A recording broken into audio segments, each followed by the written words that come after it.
الحمد لله رب العالمين والصلاة والسلام على سيد الأنبياء والمرسلين أما بعد فأعوذ بالله من الشيطان الرجيم بسم الله الرحمن الرحيم السلام عليكم ورحمة الله وبركاته ناظرین محترم، شب برات کی آمد ہے۔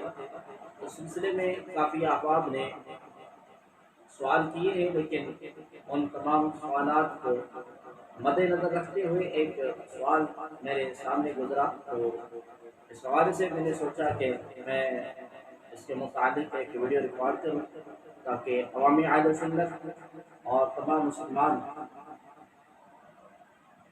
جو ہیں ان تک فائدہ پہنچے، وہ بھی اس بات سے مستفید ہوں۔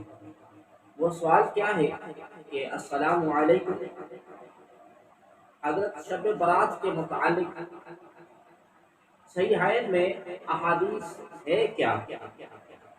تو جواب ہے کہ وعلیکم السلام ورحمۃ اللہ وبرکاتہ۔ جی میرے محترم پیارے بھائی، چند باتیں میں عرض کرتا ہوں اس ویڈیو کے وسیلے سے۔ نمبر ایک کہ شب برات ایک نہایت متبرک رات ہے۔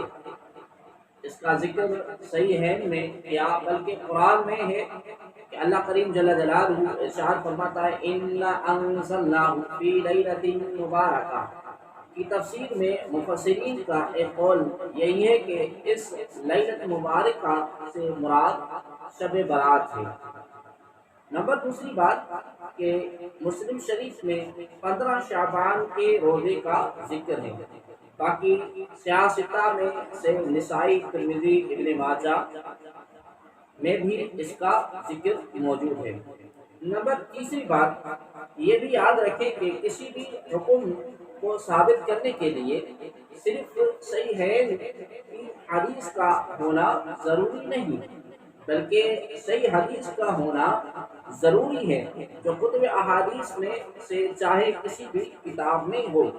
نمبر چوتھی بات یہ اصول بھی یاد رکھیں کہ عقیدہ جس کا تعلق ذات باری تعالی یا انبیاء علیہ السلام سے ہو، اس کی اثبات کے لیے نص قطعی اور دلیل قطعی مثلا قرآن کی آیت یا حدیث متواترہ درکار ہوتی ہے۔ احکام کو بیان کرنے کے لیے صحیح حدیث کا ہونا ضروری ہے۔ فضائل کے لیے ضعیف حدیث ہی کافی ہے، لہذا شب برات والی حدیث اگر ضعیف مان لیں تب بھی کوئی مسئلہ نہیں ہے۔ نمبر پانچویں بات، اس بات پر تمام مکاتب فکر سنی، دیوبندی، اہل حدیث کا اتفاق ہے کہ شب برات کے بارے میں وارد شدہ احادیث مختلف صحابہ سے روایت ہے، جس میں بعض حسن بعض ضعیف، لیکن ضعیف بھی بوجہ تعدد طرق درجہ حسن میں ہے۔ نمبر چھٹی بات، اس رات میں عبادت چاہے انفرادی ہو یا اجتماعی، 12 صورت ثابت ہے۔ نمبر ساتویں بات آپ ملاحظہ فرمائیں کہ اس رات کو عبادت کرنے، اگلے دن روزہ رکھنے پر احادیث بھی ہیں اور امت کا تعامل بھی چلا آ رہا ہے۔ کسی نے انکار نہیں کیا، بلکہ مطلقاً انکار کرنے والوں کو تمام مکاتب فکر بشمول دیوبند اور اہل حدیث جوابات دیے ہیں۔ ملاحظہ کریں درس ترمذی تقی عثمانی اور شفیع عثمانی کا ایک رسالہ بھی ہے، تحفۃ الاحوذی شرح ترمذی غیر مقلد۔ نمبر ساتویں بات کہ قبرستان جانا مطلقاً جائز بلکہ سنت ہے، اور خاص کر کے شب برات کو قبرستان جانا بھی حدیث سے ثابت ہے، جو کہ کم از کم درجہ استحباب میں ضرور ہے۔